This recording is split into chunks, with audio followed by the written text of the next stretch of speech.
नमस्कार दोस्तों, ये है भगवद गीता की अध्याय नंबर 4, श्लोक 1 से लेकर 22 तक।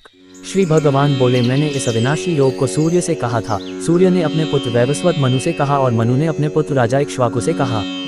हे परंतप अर्जुन, इस प्रकार परंपरा से प्राप्त इस योग को राजर्षियों ने जाना, किंतु उसके बाद वह योग बहुत काल से इस पृथ्वी लोक में लुप्तप्राय हो गया।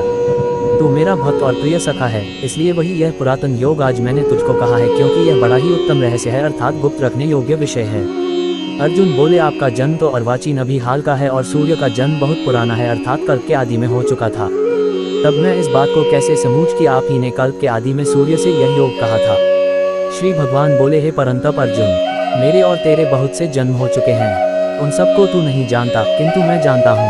मैं अजन्मा और अविनाशी स्वरूप होते हुए भी तथा समस्त प्राणियों का ईश्वर होते हुए भी अपनी प्रकृति को अधीन करके अपनी योगमाया से प्रकट होता हूँ। हे भारत, जब जब धर्म की हानि और अधर्म की वृद्धि होती है, तब तब ही मैं अपने रूप को रचता हूँ, अर्थात साकार रूप से लोगों के सम्मुख प्रकट होता हूँ। साधु पुरुषों का उद्धार करने के लिए, पाप कर्म करने वालों का विनाश करने के लिए और धर्म की अच्छी तरह से स्थापना करने के लिए मैं युग युग में प्रकट हुआ करता हूँ। हे अर्जुन, मेरे जन्म और कर्म दिव्य अर्थात निर्मल और अलौकिक हैं। इस प्रकार जो मनुष्य तत्व से सर्वशक्तिमान सच्चिदानंदन परमात्मा अविनाशी और सर्वभूतों के परम गति तथा परम आश्रय हैं, वे केवल धर्म को स्थापन करने और संसार का उद्धार करने के लिए ही अपनी योगमाया से सगुण रूप होकर प्रकट होते हैं। इसलिए परमेश्वर के समान सुहृद, प्रेमी और पतित पावन दूसरा कोई नहीं है।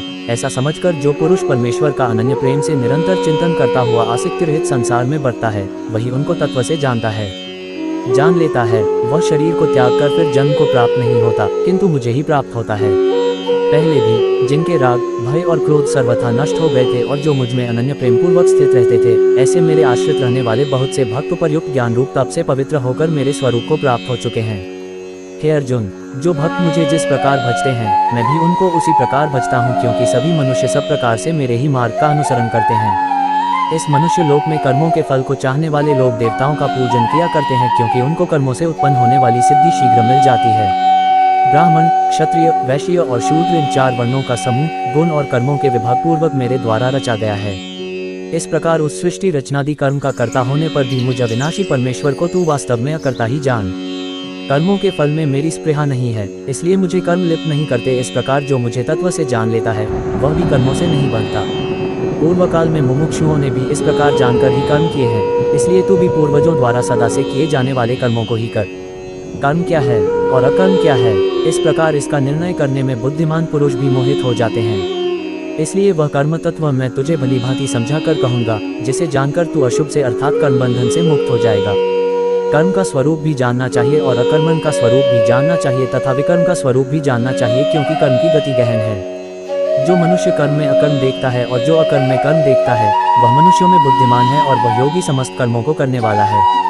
जिसके संपूर्ण शास्त्र सम्मत कर्म बिना कामना और संकल्प के होते हैं तथा जिसके समस्त कर्म ज्ञान रूप अग्नि द्वारा भस्म हो गए हैं, उस महापुरुष को ज्ञानी जन भी पंडित कहते हैं। जो पुरुष समस्त कर्मों में और उनके फल में आसक्ति का सर्वथा त्याग करके संसार के आश्रय से रहित हो गया है और परमात्मा में नित्य तृप्त है, वह कर्मों में भली भांति बढ़ता हुआ भी वास्तव में कुछ भी नहीं करता। जिसका अंतःकरण और इंद्रियों सहित शरीर जीता हुआ है और जिसने समस्त भोगों की सामग्री का परित्याग कर दिया है, ऐसा आशा रहित पुरुष केवल शरीर संबंधी कर्म करता हुआ भी पापों को नहीं प्राप्त होता। जो बिना इच्छा के अपने आप प्राप्त हुए पदार्थ में सदा संतुष्ट रहता है, जिसमें ईर्ष्या का सर्वथा अभाव हो गया हो, जो हर्ष शोक आदि द्वंद्वों से सर्वथा अतीत हो गया है, ऐसा सिद्धि और असिद्धि में सम रहने वाला कर्मयोगी कर्म करता हुआ भी उनसे नहीं बनता। भारतीय पौराणिक इतिहास के कुछ अनसुने तथ्य एवं रोचक जानकारी जानने के लिए अंत तक बने रहें और सब्सक्राइब करें हमारे चैनल को। धन्यवाद।